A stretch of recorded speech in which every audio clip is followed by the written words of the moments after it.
All right, here we are.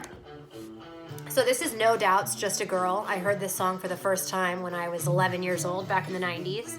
It was released in 95. It's 2019 now. I'm 33 years old and my oldest daughters are about to turn 11.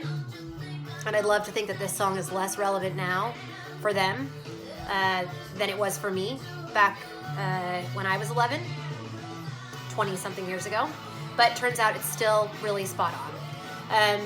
So we find ourselves at a moment that's 50 years after the passage of Roe v. Wade, and we've elected Trump, a man who, while on the campaign trail, simultaneously advocated for grabbing women by the pussy while promising to appoint only conservative judges to the bench, should he have the opportunity to do so.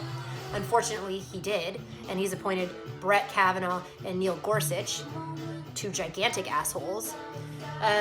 What we've seen since then is a 63% increase in anti-abortion legislation across the states. Two states that stand out in particular are Missouri and Alabama. In Alabama, any abortion is now criminalized, not for the person receiving the abortion, but for the provider who is caring for their patient. They now can receive up to 99 years in prison for providing basic necessary reproductive health care to their patients. And Missouri, that has banned any abortion after 8 weeks with no exceptions for rape or incest. In these states, we're giving embryos, not even fetuses, embryos more rights than the fully adult humans that are incubating them. I think that's something we have to pay attention to. I think that the answer here, in terms of like thinking about reproductive rights and how to, if we're taking the challenge of like how do we decrease abortion rights, let's just say we're doing that. If we look to the international community, we see that abortion access laws correlate to the rate of abortion in some interesting ways. We find that in countries like Pakistan, who have the most restrictive laws on abortion, they have the highest rates of termination. At this point, Pakistan has an abortion rate of nearly 4 times the United States, and we see a similar correlation between reproductive access in other areas, such as like the ability to attain birth control and a high rate of abortion. So for people who can't access normal reproductive health services like birth control, preventative care, annual checkups, and so forth, we see really high rates of abortion. There was a recent study that was conducted by the American Journal of Public Health, and the primary reason that American women cite for needing to seek an abortion is that it's financially untenable for them.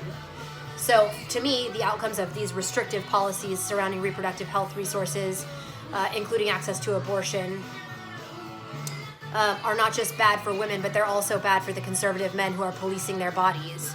The data is pretty simple. More restriction on reproductive health access equals more abortion. So if our government really wants to reduce abortion rates, the path there is not criminalizing necessary medical procedures, but rather increasing access to those services, improving maternity and paternity leave, and increasing support around childcare, food security, housing security, and having more forceful laws around domestic violence and sexual assault. At a time in this country in which the abortion rate is the lowest that it's been in 50 years, we really have to ask ourselves, why are these policymakers trying to police women's bodies? Because it surely isn't in an effort to reduce our already bottomed out abortion rates in this country. As far as I can tell, women's bodies have become the playground for the political conservative elite, and they seem to be having a field day. And just in case anyone was wondering, grabbing pussies is still illegal unless you're the president of the United States, in which case you get free access to be not only an abuser, but an asshole. That's all I have to say.